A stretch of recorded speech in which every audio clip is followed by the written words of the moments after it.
Here is an AT&T corded speakerphone with caller ID, call waiting. It is the AT&T CL2909 telephone. A friend gave this to me recently, along with this camera. This is a VHS-C camera, which is a little small tape. And although this camera is more interesting than the telephone, I do not have the power apparatus, neither the AC adapter or the battery and charger, so we cannot test this out today. Hopefully I will come across that apparatus at some point, and then we can test out that camera someday. But today we can test out this telephone. I happen to like this telephone. I think this is a pretty good model. It's a very basic and simple telephone, and even though the design is more traditional and arguably obsolete by today's standards, this was sold for some time, and I believe that this was sold up through the 2010s. I'm not sure how much past or if still. Let's see if we have any kind of date on this one. It says 12/02/2014, so this is likely from the mid 2000s. Nope, no, that's not accurate. It was likely from the mid 2010s, and of course it was made in China. Ooh, and it says the spirit of communication. I don't know what that is. So anyways, let's open this up and see what we got here. It has speakerphone, but I can't imagine that the speakerphone is really that good because it's just a line-powered speakerphone. Usually the line-powered speakerphones leave something to be desired. There's a piece of tape that's not sticky.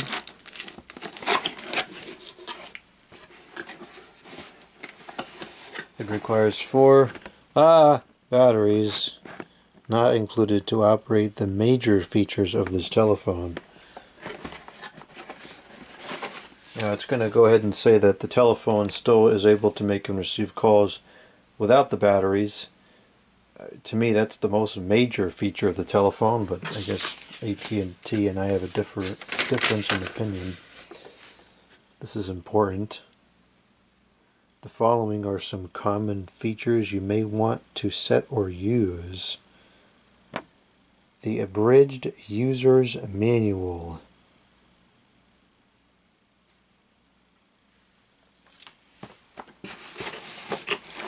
There's the handset.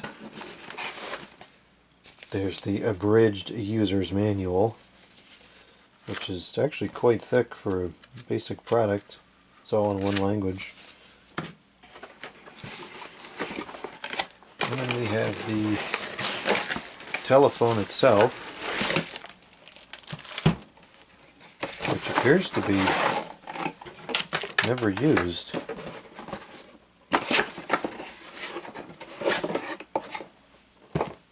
We don't need the line cord right now. I don't think so that we need the abridged user's manual.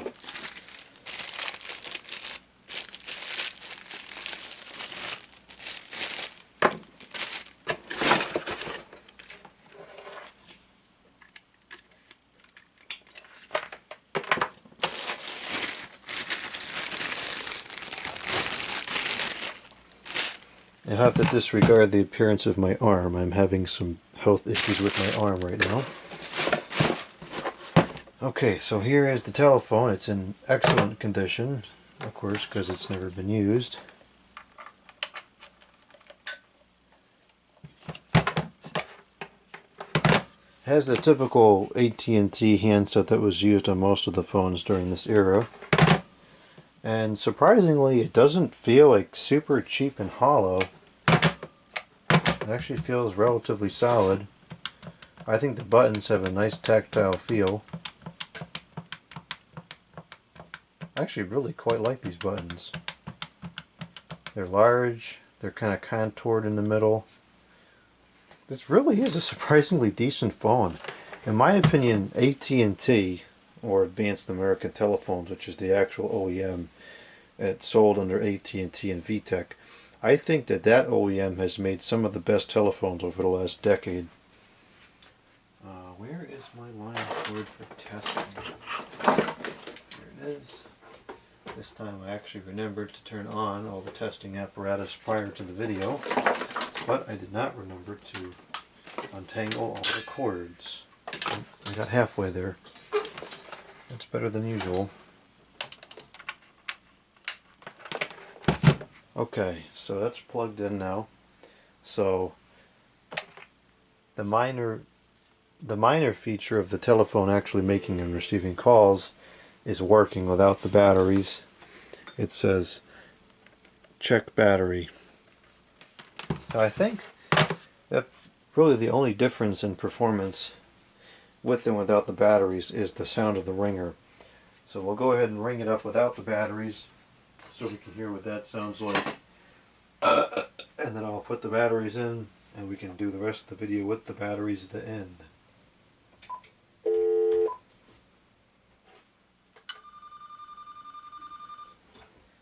Well, that's not what I was expecting to happen. That's abysmal. Does this have ringer volume? There seems to be no difference between low and high. So the ringer does not really work without the batteries, which is surprising to me. I have used this telephone in the past, and that's not the way that I recall it being. Let's try it again.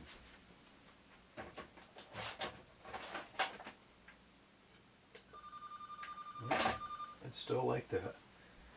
Well, let's put the batteries in and see. Maybe the ringer is spoiled.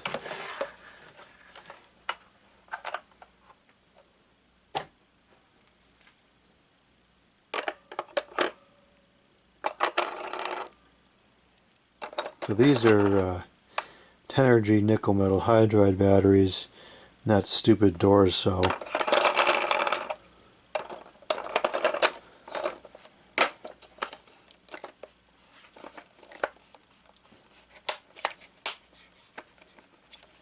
That's not the greatest. There's a lot of tension on that.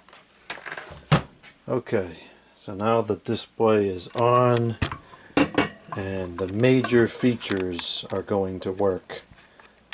Which language? I don't know, you tell me. It has English, Francais, and Espanol. I guess that's probably French. I don't know French, so I have no idea. We'll go with the English for this video.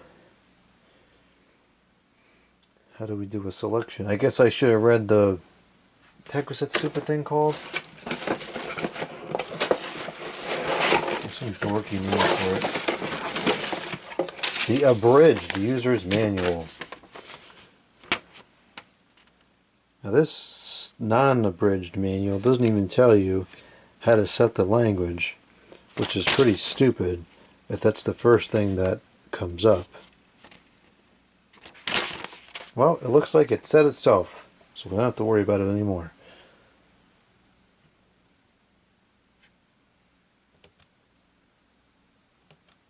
Set the contrast. It seems a little dark to me, so we're going to go up to 3. If you're looking right at it, it's pretty, it's kind of dim on low, or number 2. That's very faint. We'll go with 3. 4 is too much. You can see the non-illuminated pixels starting to surface. So we'll go with 3. The hack, for now, is just 1, 2, 3. I don't know. I guess there's multiple. Actually, there are multiple area codes in this area, and in a lot of areas now. Okay, it is 08:42 p.m. I really like these buttons on this thing. It's 8:21.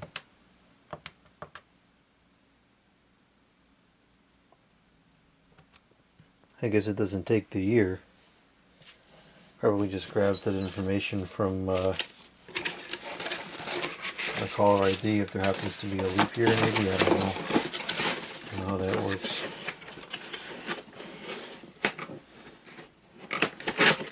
As AT&T notoriously does, it has the model number on the standby screen, which is just stupid. Who cares what the model number is that often? It looks like this has the ability to indicate if there's a voicemail on the phone line, and then a bunch of other options. Lower, new, rep, no. It's not complaining about the batteries. Sometimes equipment complains about the batteries because the voltage of a nickel metal hydride battery is only 1.2, whereas the voltage of an alkaline battery, like a piece of garbage Duracell, is 1.5. And so sometimes that small discrepancy is enough to cause things to trigger a low battery indicator, but that's not the problem here. Okay, so now that the batteries is connected, we'll go ahead and call it again.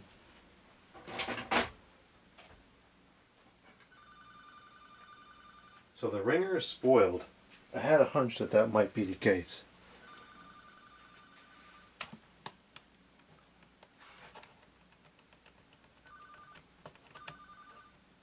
Yeah, the ringer is spoiled.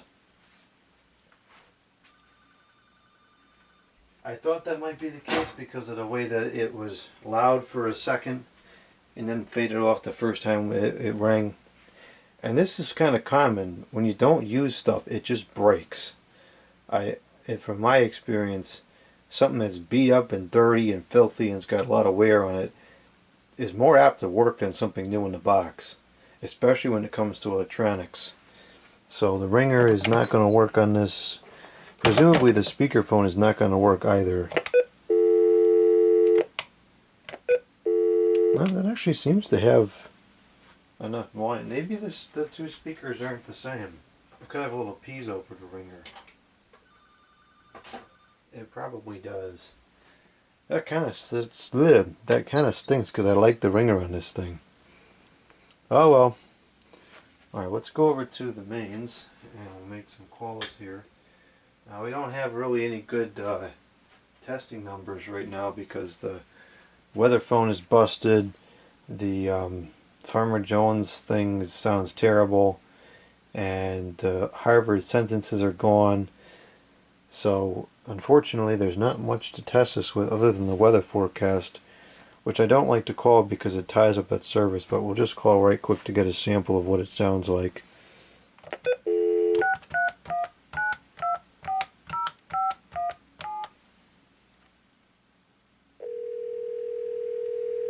Hello, and thank you. Weather Service Office located on the campus of Brookhaven National Laboratory in Upton, New York.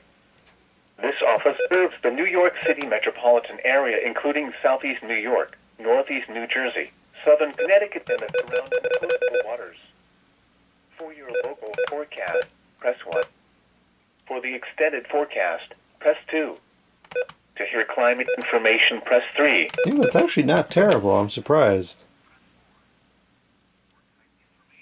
Press 5.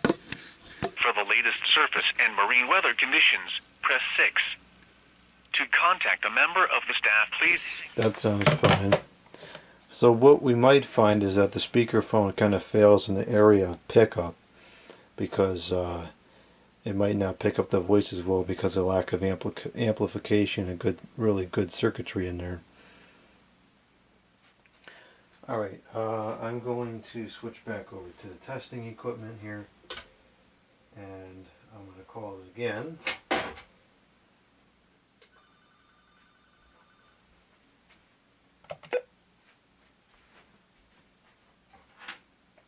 One, two, three. The ringer is spoiled. Goose.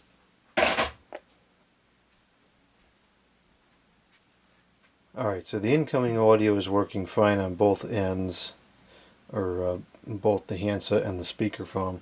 Now I will record some testing messages both from the handset and the speakerphone so we can see how the pickup is. Message 1. This is the testing of the CL2909 or whatever the heck it is. Speakerphone. I'm speaking right over the telephone, about 15 inches away from it, and I'll be very surprised at picking up clearly. I just picked up the telephone and I'm speaking directly into the microphone on the bottom of the base. Okay, now it's back on the table. I'm going to start moving away from the telephone now. This is about 2 feet away from the telephone, 3 feet away from the telephone, 4 feet away from the telephone, 5 feet away from the telephone. I'm going to be very surprised if it's even still picking up. 6 feet away from the telephone, 7 feet away from the telephone, and this is about 8 feet away from the telephone, which is as far as I'm going to test it because I would have to get a longer cord to test it any further. Message 2. This message is being recorded from the handset. These handsets are decent. The ergonomics are pretty reasonable. The only problem is these handsets do tend to produce a lot of wind noise, which some people tend to complain about. I'm just going to ignore it for now. The volume on this handset is really quite loud. Even in the lowest setting, it's kind of a bit loud for my preference. Message 3. Bill, it's Frank. Did you see that skunk last night? It sprayed by the mailbox again. When I went to get the mail, it absolutely reeked. Message 4.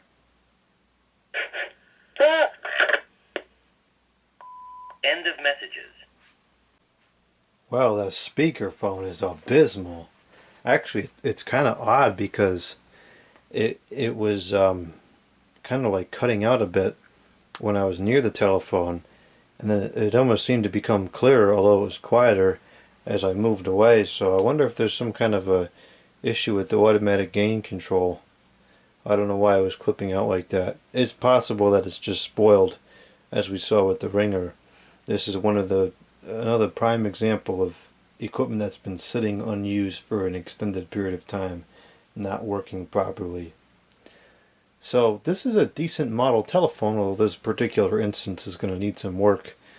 The ringer, I'm sure it's probably just a basic piezo ringer, and that should be easily replaced. The speakerphone, I'm not sure. It probably is not worth the time to try to repair. If I was going to use a speakerphone, I would go for a cordless handset anyways.